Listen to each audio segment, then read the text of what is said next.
Xo'p, shu darsimizda omborxona bilan ishlashni ko'rib chiqamiz.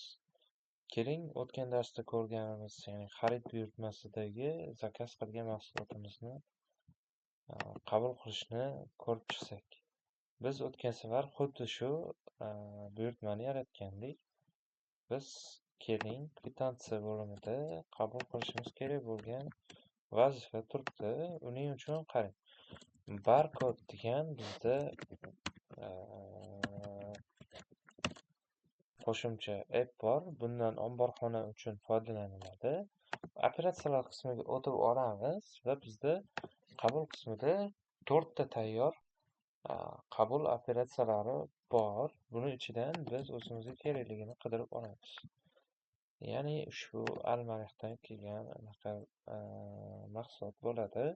Biz har bitta mahsulotni skanerlab qo'shishimiz mumkin yoki bo'lmasam shunchaki bu yoqdan qo'shib tasdiqlash tugmasini bosamiz va bizda tasdiqlanadi. Tasdiqlandi. Bizda qidiradigan bo'lsak,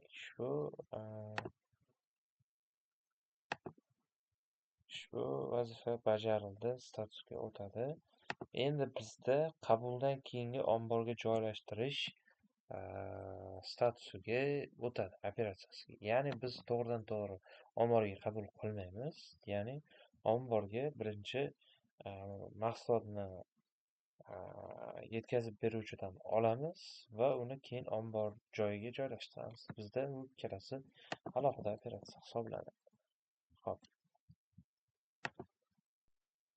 Bizda 17-vazifa sifatida ochildi. Do'storonli skoch mana 5 dona. Lekin biz manba joyini majburiy skanerlashimiz kerak. Bu yerda qabul qilishimiz uchun. Va xuddi shunday holatda biz tasdiqlashni bosganimizdan keyin omborxonada qabul qilingan hisoblanadi. Keling, inventarizatsiyaga o'tamiz. Bizda operatsiyalar bor. Qabul omborga joylashtirish va kiramiz. Bizda ikkita operatsiya bor. Bizda ushbu operatsiya, ya'ni do'storonli skoch 5 dona. Va bizda row degan manzilimizga tushishi kerak. Tasdiqlashni bosamiz.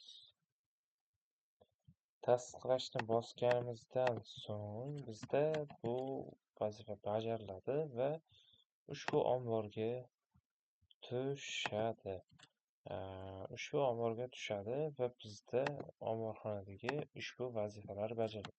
Bundan tashqari bizda omborxonamizda bir nechta operatsiyalarni bajarishimiz mumkin. Bu ishlab chiqarish bilan bog'liq, dostavka va boshqa bir qancha vazifalar bilan bog'liq va bularni keyingi darslarda ko'rib chiqamiz. Rahmat.